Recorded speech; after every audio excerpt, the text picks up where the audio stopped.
Hello friends, welcome back to my channel. Friends, आप लोगों का फिर से एक बार स्वागत है फंडामेंटल एंड टेक्निकल एनालिसिस के स्ट्रॉन्ग स्टॉक के एक और वीडियो में। तो फ्रेंड्स, आज मैं लेकर आया हूं आप लोग के लिए ऑटो सेक्टर से रिलेटेड एक स्टॉक जो कि आपको मुझे फंडामेंटल एंड टेक्निकल बेसिस पर बहुत ही स्ट्रॉन्ग दिख रहा है और वो आने वाले टाइम में आपको अच्छा खासा रिटर्न कमा के दे सकता है। तो हम लोग डिस्कस करते हैं फंडामेंटल। डिस्कस करने से पहले फ्रेंड्स, अगर आपने मेरे चैनल को सब्सक्राइब नहीं किया है तो प्लीज़ चैनल को सब्सक्राइब ज़रूर कर लें।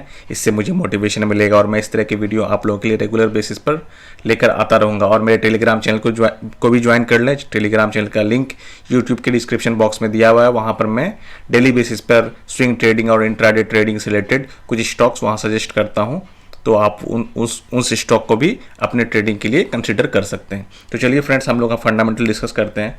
फंडामेंटल अगर हम लोग देखें फ्रेंड्स, इसका current market price to book value को अगर कंपेयर करते हैं तो बुक वैल्यू अगर देखते हैं फ्रेंड्स, इसके पास 820 रुपीज़ का और करंट मार्केट प्राइस 1438 रुपीज़ का है। जैसा कि मैं अपने वीडियो में बार बार बोलता हूं कि कंपनी का इसका वैल्यूएशन पता करना बहुत जरूरी। कंपनी महंगी है या सस्ती है। अगर कंपनी सस्ती होगी, अगर हम उसे खरीदते हैं तो ही हमें मुनाफा मिलता है। अगर हम महंगी कंपनी को खरीद लेते हैं और वो उसका मूवमेंट फिर उस तरह से आपको नहीं मिलेगा, उतना फास्ट मूवमेंट नहीं मिलेगा जो सोचकर आपने उसमें इन्वेस्ट किया, और आपका पेशेंस, फिर रिटेल ट्रेडर का पेशेंस वहाँ ख़त्म हो जाता है और फिर वो एग्जिट करते हैं लॉस में या फिर नियर स्मॉल प्रॉफिट के साथ एग्जिट करते हैं। तो हमें हमेशा कंपनी का वैल्यूएशन चेक करना है, कंपनी महंगी है या सस्ती है। तो मैं अपने प्रीवियस वीडियो में भी बता चुका हूँ, बुक वैल्यू को हमें 5 से नॉर्मली मल्टीप्लाई करते हैं। अगर इसको मल्टीप्लाई करते हैं तो ऑलमोस्ट 4000 से ऊपर का प्राइस होता है।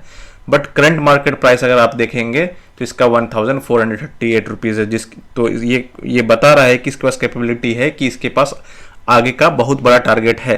तो हम लोग इसको इन्वेस्टमेंट पॉइंट ऑफ व्यू से इसे इस पॉइंट पे कंसिडर कर सकते हैं। अगर हम आगे चल के देखते हैं, अगर फ्रेंड्स, अगर इसका सबसे पहले तो आप बिजनेस देख लीजिए। सीएट टायर इस्टेब्लिश्ड इन 1958, मतलब बहुत ही पुरानी कंपनी है। Is one of the largest tyre manufacturing company. अगर हम इसके प्रेजेंटली जो है ये ट्रक और buses category contributes majority of revenues at 33%, मतलब 33% जो है इसका रेवेन्यू जनरेट होता है ट्रक और बस के टायर बेचने से। और अगर हम इसके और भी की पॉइंट की बात करें तो इसका ब्रांड बिल्डिंग देखिएगा फ्रेंड्स। ब्रांड बिल्डिंग करने में ये to continue with building the brand CEAT, the company is associated with sports like women's T20 and football club. मतलब अपने ब्रांड वैल्यू को स्ट्रॉन्ग करने के लिए ये कुछ जैसे ओमेन्स T20 का जो मैच हो रहा है उसमें भी ये अपना जो है उसमें ब्रांड को यूज कर रही है, फुटबॉल क्लब के लिए ब्रांड को यूज कर रही है। और इसने अपॉइंट किया हुआ आमिर खान को भी as a sponsor, brand ambassador CEAT tyre के लिए, जो कि बहुत ही अच्छी बात है फंडामेंटल पॉइंट ऑफ व्यू से। अगर इसका ग्लोबल प्रेजेंस देखें फ्रेंड्स इस कंपनी का, तो कंपनी 90 प्लस कंट्रीज में अपना प्रोडक्ट, अपना टायर जो है सप्लाई करती है।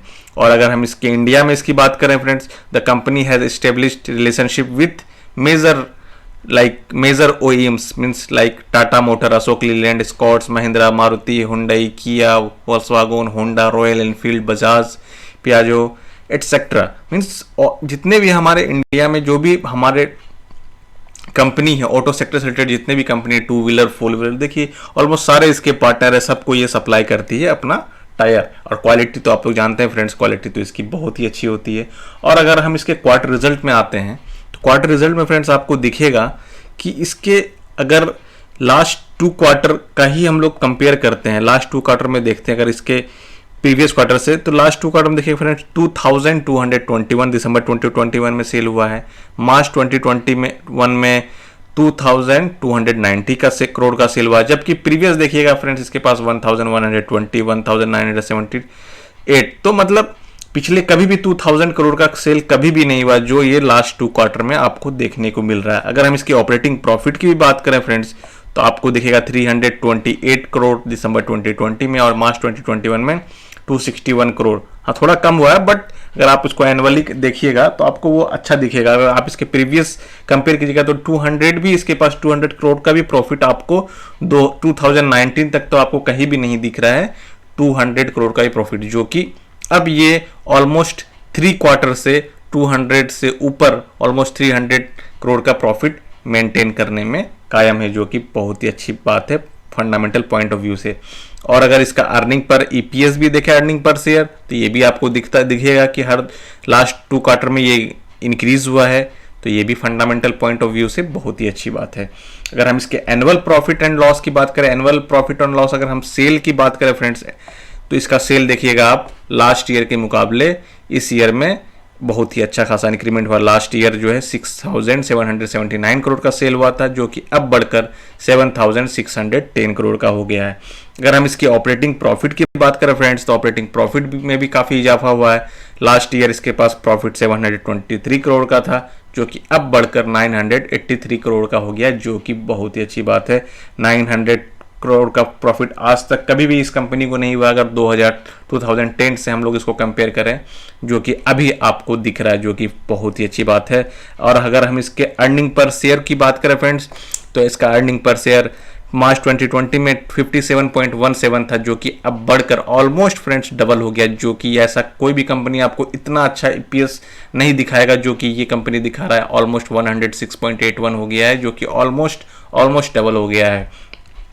और अगर हम इसके बैलेंस शीट को अब हम देखते हैं फ्रेंड्स, अगर बैलेंस शीट में इसका रिजर्व बात करें फ्रेंड्स, तो रिजर्व कंपनी ने बहुत ही अच्छी तरीके से बढ़ाया। अगर लास्ट ईयर से भी इसका कंपेयर करें रिजर्व का, तो लास्ट ईयर कंपनी के पास 2,867 करोड़ का रिजर्व था, जिसे बढ़ाकर कंपनी ने 3,276 करोड़ कर दिया है, जो कि बहुत ही अच्छी बात है। अगर हम इसके बोरोइंग की बात करें, कंपनी के कर्ज की बात करें, तो कंपनी ने लास्ट ईयर के मुकाबले 2,035 करोड़ का कर्ज था कंपनी के पास, जिसे घटाकर 1,477 करोड़ कर दिया है, जो कि फंडामेंटल पॉइंट ऑफ व्यू से बहुत ही अच्छी बात है। अगर हम इन्वेस्टर को देखते हैं फ्रेंड्स, तो इन्वेस्टर आपको दिखेगा कि कंपनी के पास जो है प्रमोटर ऑलमोस्ट सितंबर 2020 में प्रमोटर ने इसमें अपनी हिस्सेदारी बढ़ाई थी, जो कि पिछले क्वार्टर से थोड़ा ज़्यादा था, 46.69 से बढ़ाकर 46.82 हो गया था।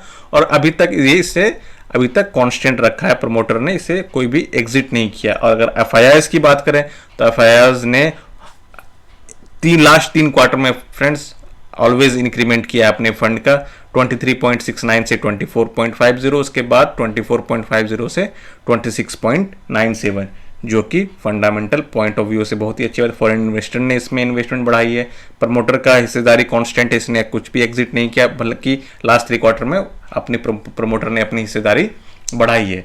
तो अब हम लोग चलते हैं टेक्निकल एनालिसिस की तरफ। टेक्निकल एनालिसिस में हम लोग देखते हैं कि इसका टारगेट क्या हो सकता है, और ये क्या दिख रहा है, कहाँ पर इसका टारगेट, कहाँ पर इसका स्टॉप लॉस क्या हो सकता है, वो हम लोग देखने का ट्राई करते हैं। तो फ्रेंड्स, अगर आप लोग को इस तरह का knowledge, fundamental and technical analysis सीखना है, तो आप मुझे व्हाट्सएप पे कांटेक्ट कर सकते हैं। व्हाट्सएप का नंबर जो है यूट्यूब के डिस्क्रिप्शन बॉक्स में दिया हुआ है, तो आप उस पर भी इंक्वायरी कर सकते हैं। तो ये सब चीज़ें आपको वहाँ पर, अगर आप ऐसे, तो मैं वीडियो बनाकर सारी चीज़ को आपको दिखाने की कोशिश करता हूँ, बट हो सकता है किसी को इसमें ज़्यादा टाइम लगे, और अगर वहाँ पर कोर्स करते हैं तो आपको जल्दी से सारी चीज़ मिल जाती है, तो आप जल्दी उसको कैच कर सकते हैं। अगर वीडियो तो वैसे मैं रेगुलर बेसिस पर लेकर आता रहूँगा, और आप उससे हर दिन थोड़ी चीज़ कुछ ना कुछ सीख सकते हैं, अगर आप कंटिन्यू, बट वीडियो को फ्रेंड्स पूरा देखा कीजिए, वीडियो को स्किप करके देखिएगा तो फिर समझ में नहीं आएगा आपको। चलिए फ्रेंड्स, हम लोग टेक्निकल एनालिसिस करते हैं। टेक्निकल एनालिसिस कर रहे हैं फ्रेंड्स, इधर देखिएगा, इसका जो सपोर्ट था, एक रेसिस्टेंस था इसके पास, इसके पास एक रेसिस्टेंस दिख रहा था मुझे। 2 बार इसने इस एरिया को मंथली चार्ट पर, एक बार ये 2015 में और उसके बाद 2017 में इस एरिया को रेसिस्टेंस फेस किया था। फिर देखिए इसी एरिया को इसने ब्रेकआउट दिया 2021 में, और अब इसी एरिया को ये सपोर्ट की तरह काम कर रहा है। ब्रेकआउट दिया, अब उसके बाद इसको सपोर्ट की तरह काम कर रहा है, जो कि टेक्निकल चार्ट पर ये बहुत ही अच्छा दिख रहा है कि सपोर्ट लेकर बढ़ता हुआ भी दिख रहा है। और इसमें देखिएगा फ्रेंड्स, वॉल्यूम भी आता हुआ आपको नजर आएगा। अब हम चलते हैं इसके वीकली चार्ट पर। तो वीकली चार्ट पर आपको देखने की कोशिश करेंगे वीकली चार्ट पर क्या पैटर्न बन रहा है और क्या हमें इसमें टारगेट दिख सकता है। तो वीकली चार्ट पर फ्रेंड्स मुझे बहुत ही अच्छा चार्ट पैटर्न दिख रहा है, कप एंड हैंडल पैटर्न मुझे बनता हुआ दिख रहा है। अगर इसको वीकली चार्ट पर देखेंगे आप, तो देखिए इसके पास ये रेसिस्टेंस है, इसके पास ये एक रेसिस्टेंस है। अगर मैं इसको थोड़ा मार्क करूं, ये एक रेसिस्टेंस, आप इसको कप एंड हैंडल पैटर्न बोल सकते हैं या हेड एंड शोल्डर पैटर्न बोल सकते हैं। अगर इसको कुछ भी आप, जैसे हेड एंड शोल्डर का पैटर्न मैं ड्रा करना चाहूँ, तो हेड एंड शोल्डर पैटर्न भी आपको दिखेगा कि ये एक हेड है, सॉरी ये एक लेफ्ट शोल्डर है और ये एक हेड का फॉर्मेशन कंप्लीट हो चुका है और ये अभी राइट शोल्डर फॉर्म कर रहा है। राइट शोल्डर आपने देख लिया कि मंथली चार्ट पे इसने सपोर्ट लेकर ऊपर बढ़ना शुरू किया और ये एक राइट शोल्डर का फॉर्मेशन कर रहा है। आप यहाँ से भी एंट्री कर सकते हैं, बट अगर आप यहाँ से भी एंट्री करते हैं तो आपको अगर छोटा टारगेट लेना है तो आपको तो यहाँ आराम से जो है 15% का रिटर्न यहीं से आपको मिलेगा। अगर इसका हम खाली इतना से टारगेट की बात करें तो 15% का रिटर्न आपको यहाँ तक मिलेगा बिना ब्रेकआउट। अगर ब्रेकआउट नहीं करता है तो यहाँ तक का आपको टारगेट मिलता है। अगर ये ब्रेकआउट करता है और ऑब्वियसली बात है फंडामेंटल इतना अच्छा है तो ब्रेकआउट करेगा ही करेगा, रिजल्ट भी इतना अच्छा है इसका। तो इसका दोस्तों टारगेट अगर बात करें इसकी, तो अगर हम लोग फर्स्ट टारगेट बात करें तो यहाँ से इसका ब्रेकआउट होने के बाद इसका टारगेट ऑलमोस्ट 25% यहाँ से आपको टारगेट निकल के आता है। अगर मैं प्राइस में बात करूँ तो इसका टारगेट फ्रेंड्स 2000 रुपीज़ यहाँ से निकल आता है, जो कि ऑलमोस्ट 600 रुपीज़ के आसपास है। और अगर हम इसके और नेक्स्ट टारगेट की बात करते हैं, टेक्निकल नेक्स्ट टारगेट की बात करते हैं तो फ्रेंड्स इसका अगला टारगेट जो है आपको देखने को मिल सकता है। अगर मैं टेक्निकली इसको ड्रॉ करूँ तो आपको देखने को मिलेगा इसका next target. Friends next target मुझे दिख कर आ रहा है ये 2650 रुपीज़ का टारगेट आपको नेक्स्ट टारगेट दिखेगा। अगर लॉन्ग टर्म आपका व्यू है friends, long term means almost 1 year 8 month, तो आप इस टारगेट को कंसिडर कर सकते हैं। ये टारगेट को भी आपको आराम से अचीव करता हुआ दिखेगा।